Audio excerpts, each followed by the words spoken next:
पहिली गोष्ट, मावशीनी घास भरवला बॉलिवूडमध्ये, तो खूप छान लागला. आत्यानी घास भरवला साऊथ मध्ये, तो खूप छान लागला.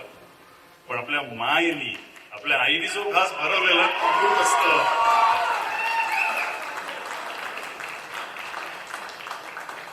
हे खरंच घरी आल्यासारखं वाटतं.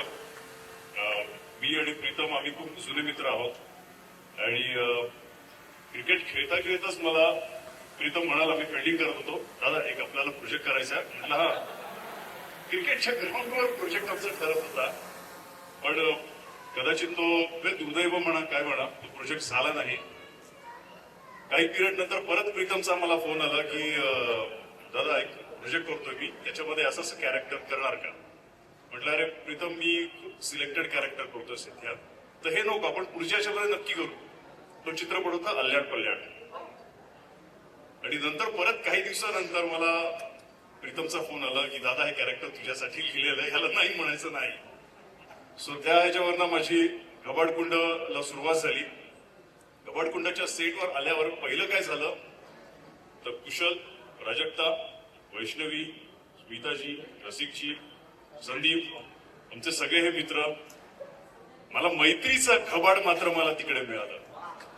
खरंच सांगतो, संदीप आणि मी मगाशी आम्ही ह्या एकाच खुर्चीवर असे बसलो होतो, कारण आमचा एक फोटो असा आहे सेटवरचा की संदीप बसलाय पहिल्याच दिवशी आणि आम्ही त्या खुर्चीवर, संदीप त्याच्यानंतर त्याच्या मांडीमध्ये मी बसलोय. आणि खरंच सांगतो तो बऱ्याच लोकांना आवडला, म्हणून तसं म्हटलं की ते रिपिटेशन व्हायला हरकत नाही.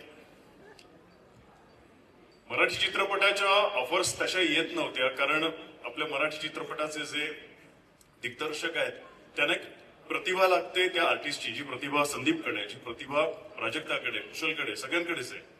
मी अजून त्या ह्याला पोहोचलो नव्हतो, त्याच्यामुळे कदाचित मला त्याची हाक येत नव्हती, हे एक कारण. आणि दुसरं कारण, दिग्दर्शकाला आणि प्रोड्युसरला मी परवडायला पाहिजे.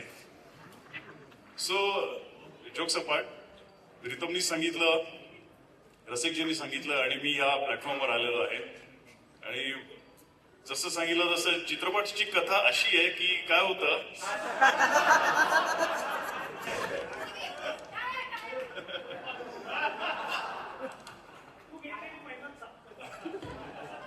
हा मी कथेमध्ये काय केलं मेहनत करताना,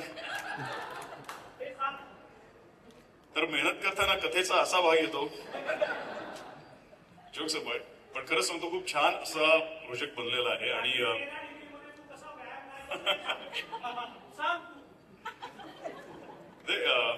तूच सांग. रात्रीचे 3 वाजलेत, 13 डिग्री टेम्परेचर आहे, आम्ही थंडीने कुडकुडतोय. आम्ही म्हणजे मी स्वेटर वगैरे घालून त्याच्यावरती ते ब्लँकेट असतं नाही का, ती वगैरे घेऊन मी बसलोय.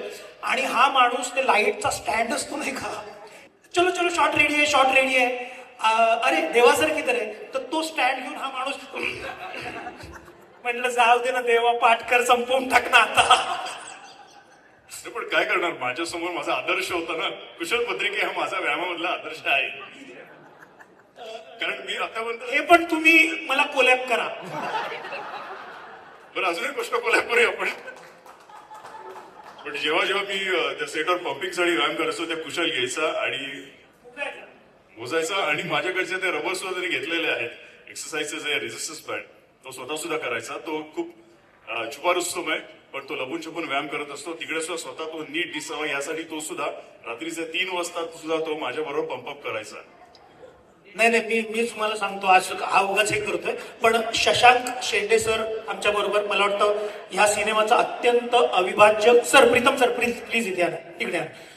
शशांक शेंडे सर या सिनेमामध्ये आहेत, अत्यंत महत्वाची भूमिका ते या सिनेमात बजावत आहेत.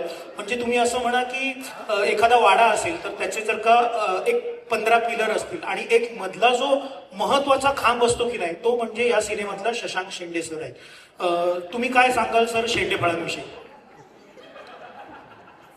ऍक्च्युली जसं मी म्हटलं की हा फिल्म सुपर हिरोज आहे. एक मिनिट, आणि हा विषयांतर केलेला आहे. खरंच सांगू, कुशल सारखा एंटरटेनर, संदीप सारखा एंटरटेनर खरंच कोणी नाहीये. कारण तुमच्याकडे शिकण्याची गोष्ट आहे कुशल. खरंच सांगतो, मी नेहमी म्हणतो की कुशल सारखा किंवा संदीप सारखा हजरजबाबीपणा आला ना तर मी हॉलिवूड गाजवेन.